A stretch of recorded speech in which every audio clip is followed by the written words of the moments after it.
Well, g'day, Max here again. Welcome back to the shop. So, back onto our KASTO power hacksaw again as we work our way through the varying issues. So, we've got a couple of parts we've got to make up, so we'll bring you down and show you what we have to reproduce. So, I think when we left off last time, we just flame cut a couple of pieces of steel out to reproduce these two nuts. So we'll head over to the milling machine, big auger, and we'll get all these chomped out ready for the other features.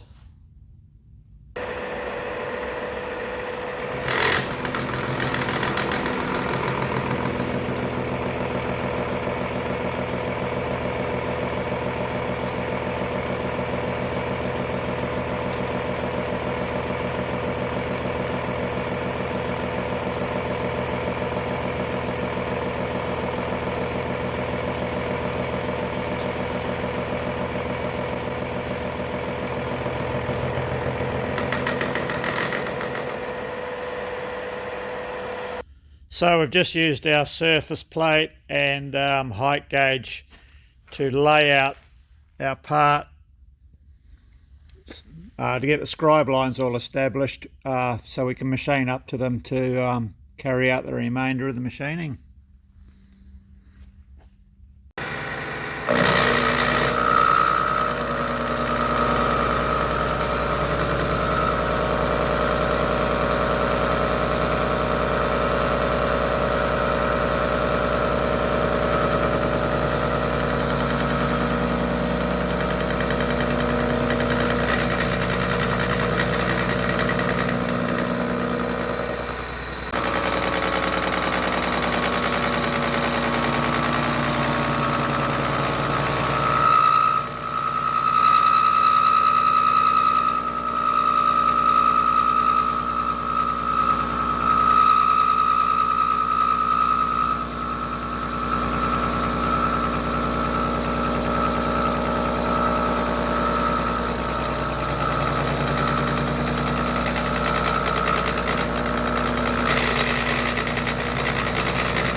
So I've just elevated our part up in the vise just onto parallel strips so we can continue roughing out this section here down to the scribe line and this section here the same.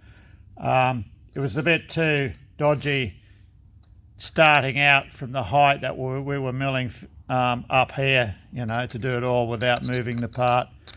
Yeah, it's just not really what you should be doing. You want it sort of low down the vise as possible when you're taking the larger, heavier cuts.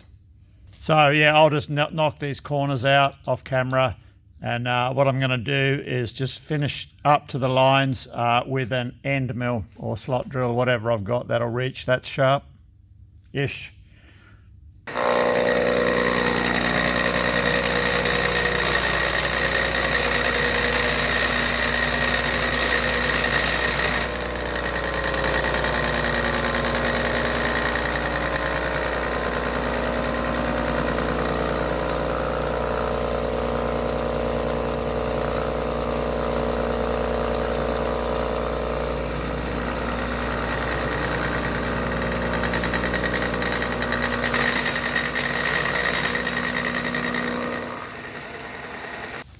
This is the cutter that we're using then. It's an 80mm ISCAR face mill. All the inserts stood up really well. These have done a fair bit of work beforehand on the same edge. And the flame cut stuff doesn't bother them at all. You got to get under, you want to take a deep cut with flame cut stuff and make sure you're right underneath it. You don't want to be dicking around with it on the surface. These inserts, they're an ISCAR insert, SDMT 1205 PDN-RM-M.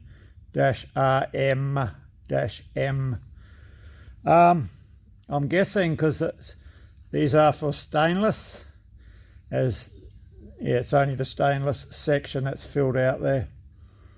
We were running that cutter on 560 RPM, and I was hand feeding that doing the cuts across because then I could modulate the feed.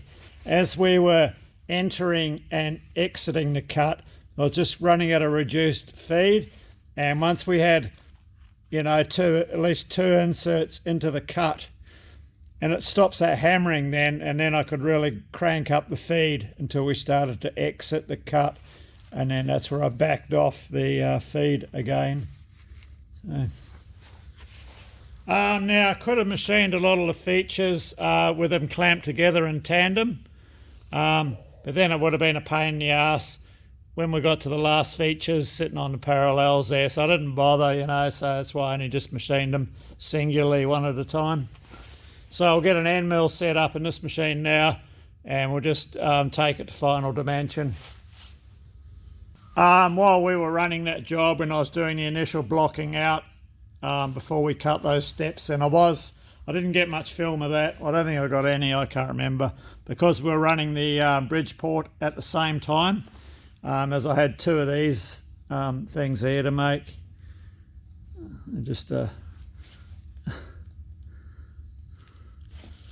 part for a 1800s printing press.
There was a conventional cut, and I've mentioned before, climb cut does not always give you the better finish. Sometimes a conventional cut will beat it hands down.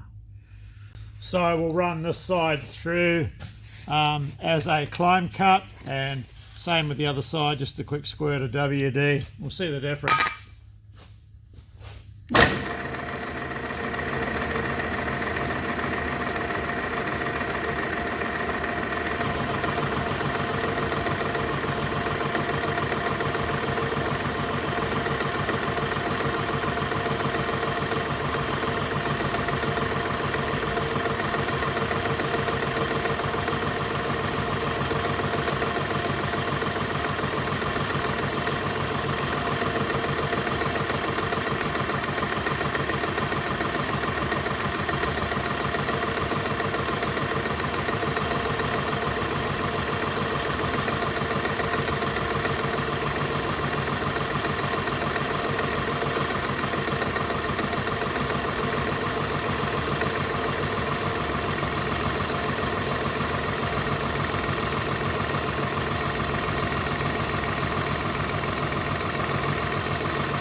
Okay, that was same depth of cut, same, everything the same, parameters. It's just nowhere near the finish of the other one. The other one's glassy smooth. So yeah, that's several times now I've got this on camera. An uppercut, conventional cut outdoes a climb cut for a finished cut by far. And it's not always the case, but yeah, the last few times that I've done it on camera, it has been the case. Mind you, that's just, and I've always been with this cutter though. Maybe this cutter likes the uppercut, or there's something different in the grind, but yeah, it's not a guaranteed outcome that your climb cut is going to leave you a superior finish. So I just ran a conventional cut, just a spring cut in the conventional uppercut rotation over what we just climb cut. I didn't add any feed on or anything like that, and it's brought our finish back to like a glass smooth finish.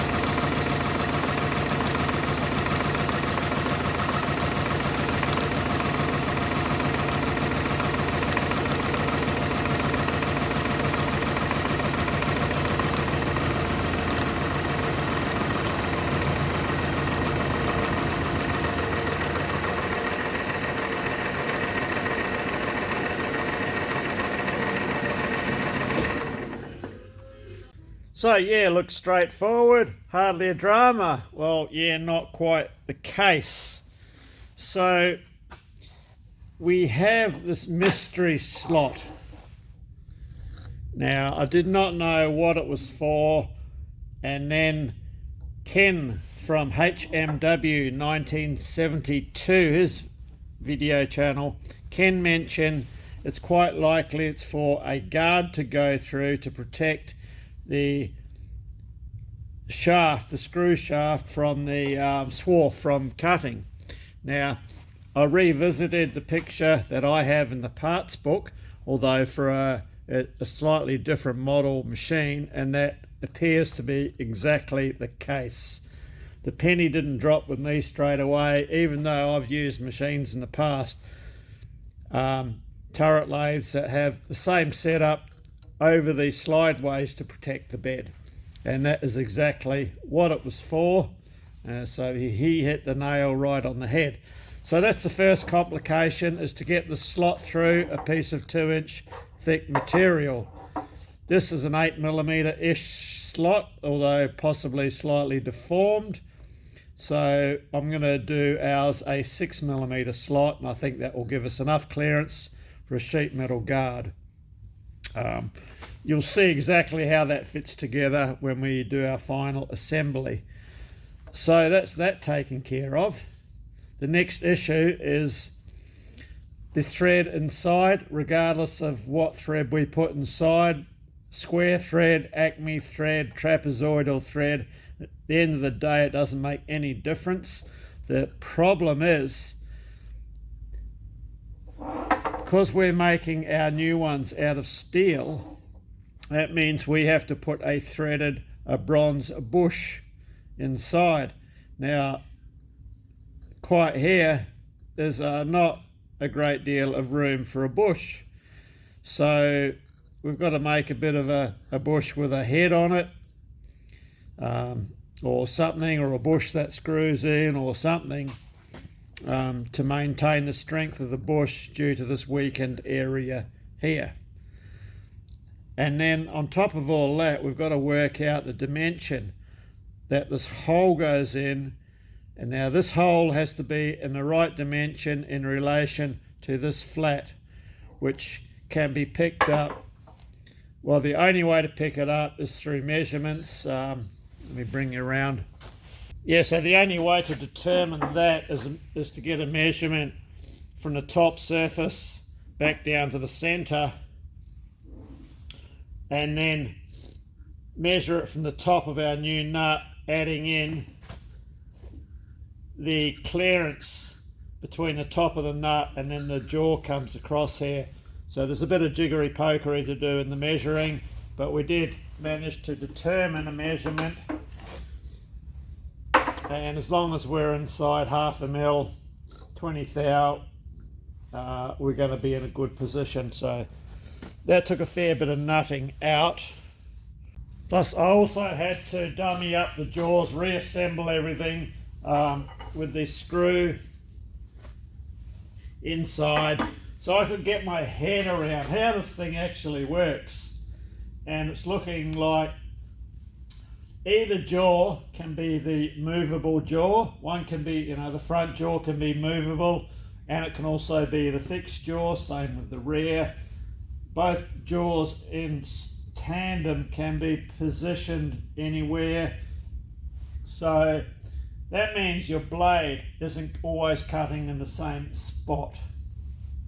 So we've got all that figured out, we think, because that gave me the answer then. Why is the center of this one offset from the center of the block and this one is not? So I suspect this one's been made up. I think that's original. I do not think that's original. It could be, I don't know. Because what happens then, the reason this is offset is the front face of the jaw comes down pretty well flush with this, but this one overhangs. So if you slightly close the jaw, you're going to have a gap between your two jaws because this one's not offset. So we're going to make ours offset the same as this. So that's that problem worked out.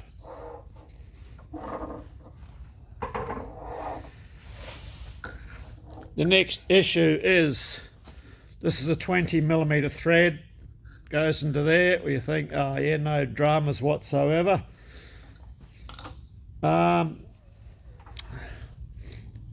Can't just run a tap down there. Well, I can't, because I have no way to hold and drive a 20mm tap, as my taps do not have the little dimple in the end to run a center to keep them square, as they have to be dead square. Otherwise, if you're off a little bit, by the time you get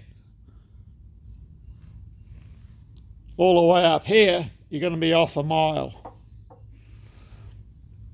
So what that means is, because I was actually going to do that feature first, what that means is I have to do this cut out first. That way that gives us clearance for our thread, and then we're going to have to set this up in the lathe and single point that thread to make sure it is square to the world.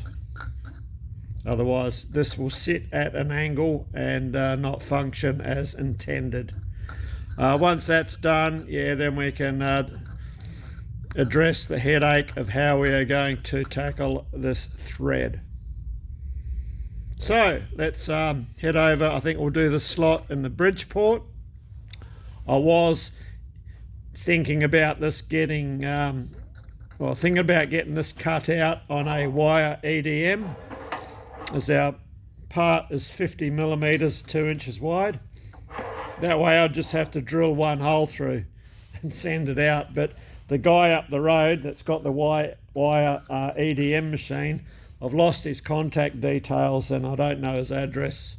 So I'm trying to track it down. But by the time I do that, I'll have these done in the Bridgeport. So we'll have a crack at the Bridgeport. So let's head over there and get set up. Right, so I've just used the DRO to mark out or drill our start and finish hole locations for our slot to cut like this one. So what we'll do, we'll swap over to the other vise, which I already have angled over, so we can set our part in and just, we're going to chain drill them, well, sort of chain drill them.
Okay, I'll do the rest of these off camera. That's chain drilling. There is a special way you can sharpen a drill bit for chain drilling. It's actually a flat bottom drill with like I think it's a 60-degree tip right in the centre. There's another video channel here in Australia, old Bernie, In My Shed with BC. He's just recently done a couple of videos on how you exactly grind the drill for chain drilling. So yeah, it's a flat bottom drill with a 60-degree, I think it's a 60-degree tit on the end. That keeps it centered, stops it wandering, and you can drill through and link into the next holes. What I've done here is I've gone through with a smaller pilot drill to help keep things centered, and I've only drilled through half of the thickness of our 50mm part. And what I'll do is I'll flip it over and drill from the other side. Means I have to swivel the vise around, back around the other, for the other angle, 60 degrees, and go from the other side. But that gives us a good opening now, so we can get in with a slot drill to link all of these up.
Okay, that went relatively smoothly, and I say relatively smoothly because we did have one casualty, a 5mm drill bit. It's actually the first drill bit that I've broken here in the new workshop, apart from when I was building the place where I broke heaps of 1/8 drill bits. All right, so our slots came out okay. Remembering they're just clearance holes for a sheet metal guard. And I think I mentioned the best results cutting them was to come through 50% of the way. Spot drill, pilot drill, and then chain drill. Yeah, but only go through halfway. And the same with the slot drill we used to hollow or remove the remaining material. So next on these we have this offset hole to go in the top here.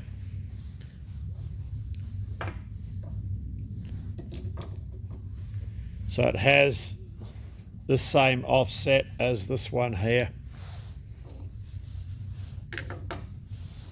which will be in the vicinity of there. So I'll get these set up in the Bridgeport, and we'll just use an edge finder and a DRO, and I'll center drill the location. So any resemblance between Ching and Chang here and a proper machine vise is purely coincidental. However, when I did run an indicator over this one, have not done this one, they did come up surprisingly good. Sub 0.01 millimeters or 2 or 3/10,000ths of an inch. You know, they come in well under that, so I was quite surprised. And the other thing that surprised me was the hardness of the top here, or should I say the lack of it. When you compare these to a Kurt, these are softer than an ocean sponge. So, but they did the job, and yeah, I might actually get 2 more of them for the other machines, as they're a good cheap alternative, and a real machine vise is 50% of the cost of a Bridgeport milling machine. So there we have it.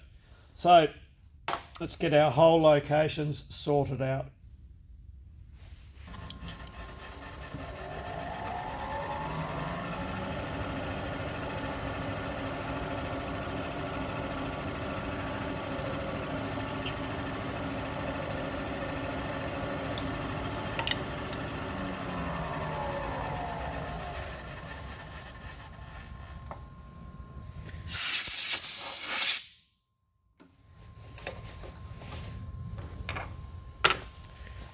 Right, we'll go and find a machine where we can bore out these holes and thread them for M20.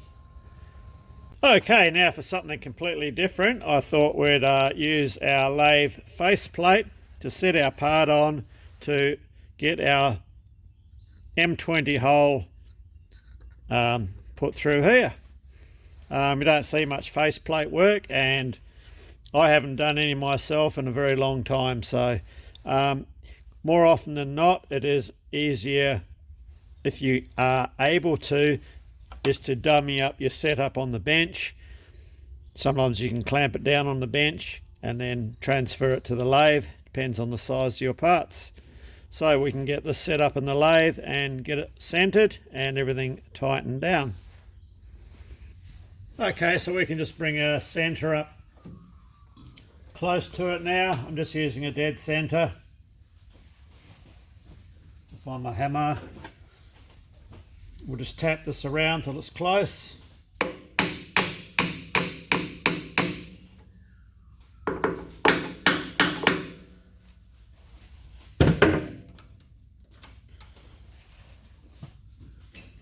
We'll just slacken off these clamps a bit so the thing can move.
Looks pretty good there.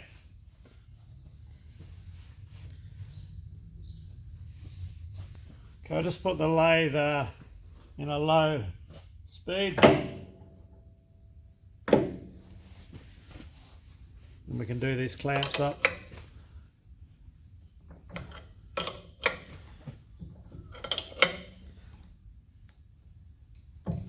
You want them quite firm. Like that. Yeah, I'm just putting these other two additional ones in just to stop any, just as a bit of a backup against any rotational forces when we do the drilling. Shouldn't need it, but it's just a precaution. Okay, I'll go find a couple of 18mm spanners for those.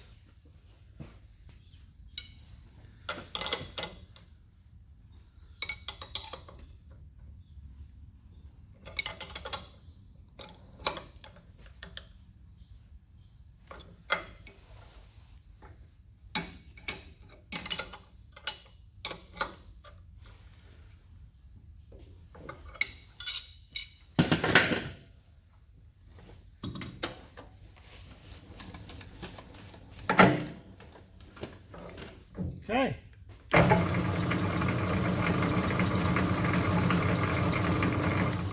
So we'll get a drill set up now and we'll drill it and bore it in preparation for threading.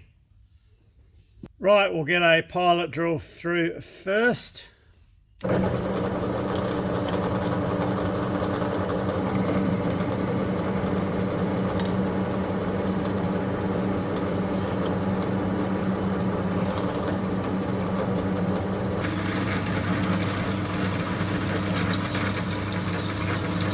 Just breaking through now.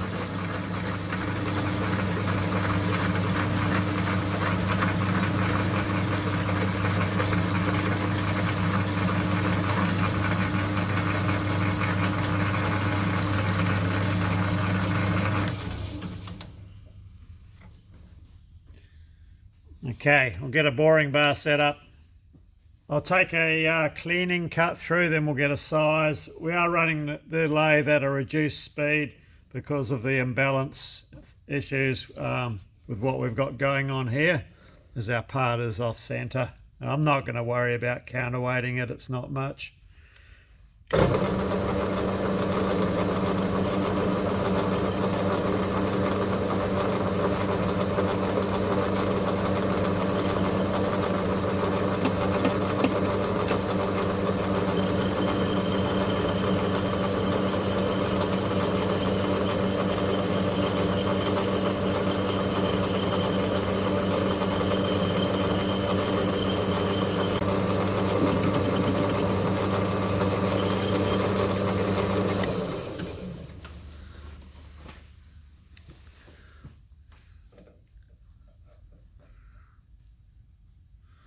Uh, 0.15mm to go.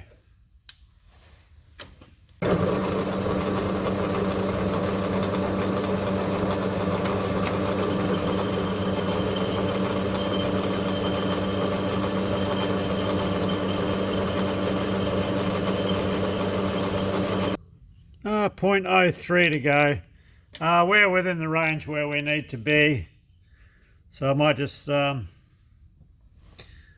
we'll let that go. Right, so I think we're ready to cut our thread. So we'll take a scratch pass and check it with a pitch thread gauge, being as we had to swap a couple of the change gears on this machine to cut 2.5mm pitch on an 8 TPI lead screw. So I'll take a scratch pass, we'll check. We're pretty well, you can count this as a blind hole pretty well. We will be disengaging the lead screw every time at the end of the cut and then re-engaging in the same position when we reverse the machine to retract the tool. I've shown that on previous videos how to do that. So, and then we'll need to cut a chamfer. Point 2 is we are using a 55 degree thread tool for British standard Whitworth like threads, as I don't have a bar this size with a 60-degree insert. So we'll come down most of the depth, and then we're going to have to clean up with a tap to correct the thread angles from 55 degrees to the 60 degrees of the standard metric course. So just take a scratch pass.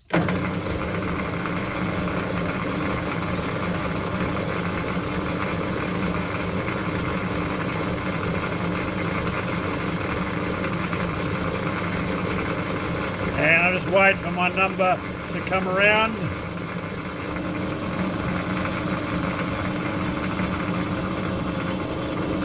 Disengage. Back the tool off. I'm going to put it in reverse and re-engage when my number, I'll bring the camera around. So we're in the hole to depth. We've taken our first pass, which is a scratch pass. We've disengaged the half nuts. So we're about to slip the lathe into reverse. So when number one reverses back around to this point here, it's the point that I re-engage and reverse out of the thread. If I let that go around a full rotation or pick up anywhere else, we're going to de-pitch our thread. But you can safely disengage and safely engage back on that same number, number one, every time. So we've retracted our tool, so enter reverse and engage number one, which is there.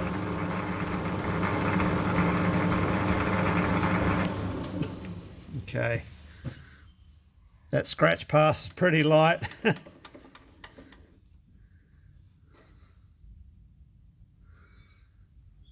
I think we're there. I'm going to take a heavier cut.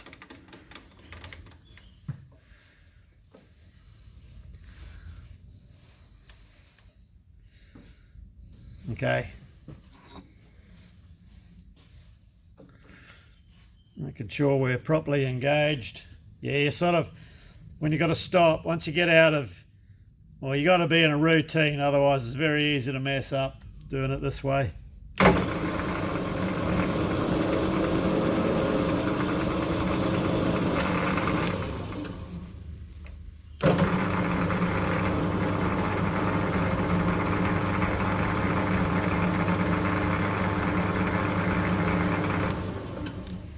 Okay, we've got a good clear.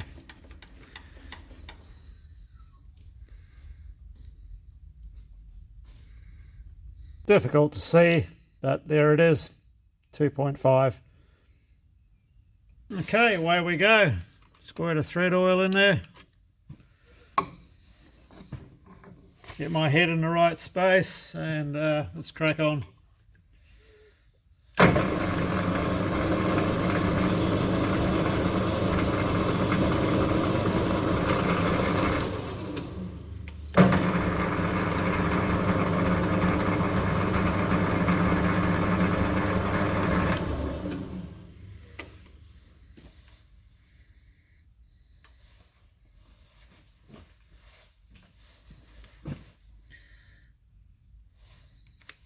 I'm just marking the thread dial for my cuts as we're plunge cutting straight in, and we will be advancing the compound slide slightly shortly.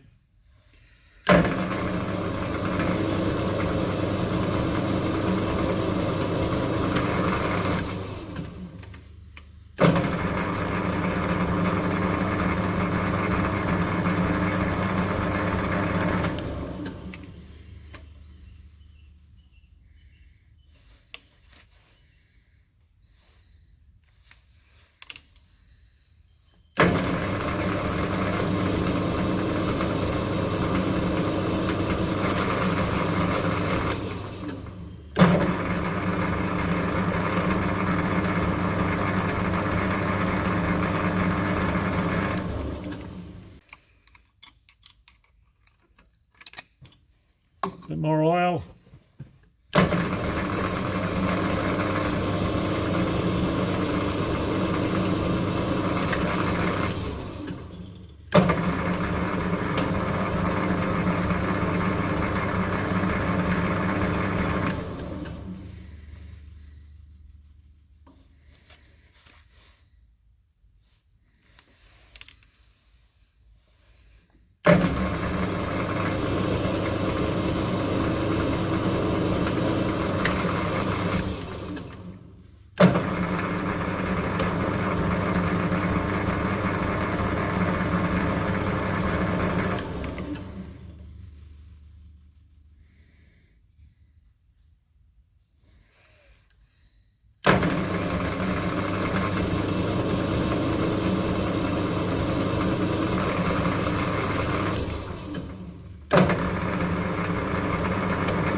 Just going to do a spring cut just to keep on top of the deflection.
I say we're going to be pretty close. Let's just do a spring cut and we'll check it with a tap. We'll come back to the same setting.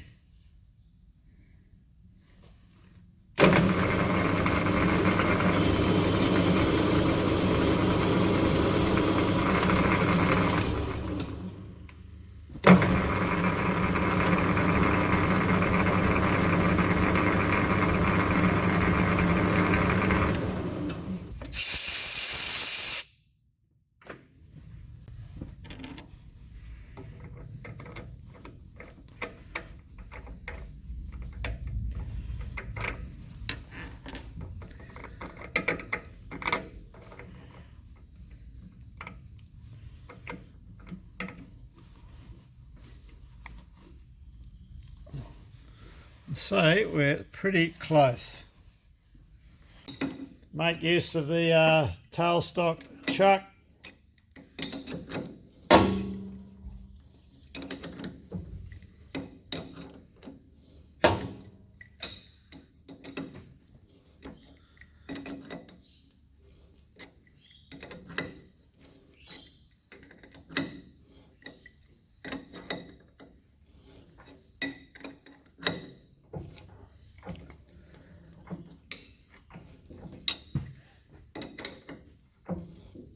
So this is quite easy to push through. We're only just taking the bare minimum off just to change our angles to the correct angle.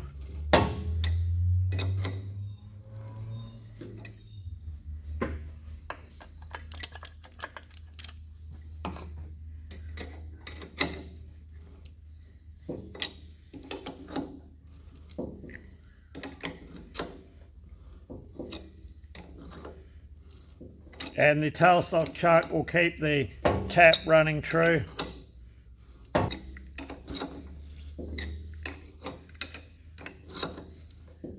That's it, we're through.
Okay, we'll just sort out the chamfer at the front here.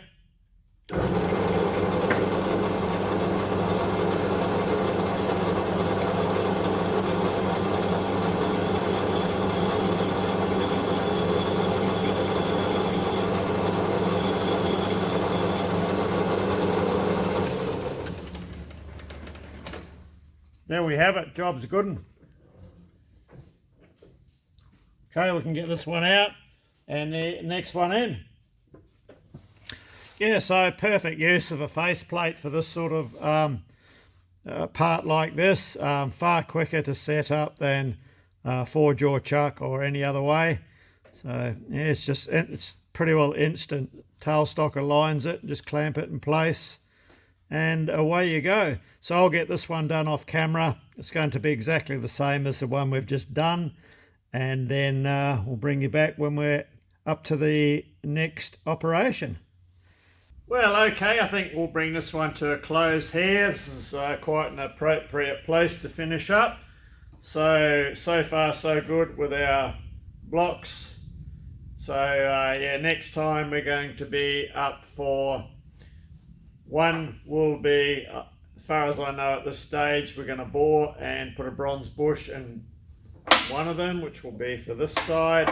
And of course this side here, we have to bush it with a threaded bush to suit the screw. But we are going to make a new screw, so that'll be in an upcoming video. So yeah, it's all progressing. We've got to also try and see if we can't fit this other jaw in the shaper and re-square up and take the wear out of the other jaw. So all to come. So anyway, cheers, thanks for watching, and yeah, hopefully see you in the next video.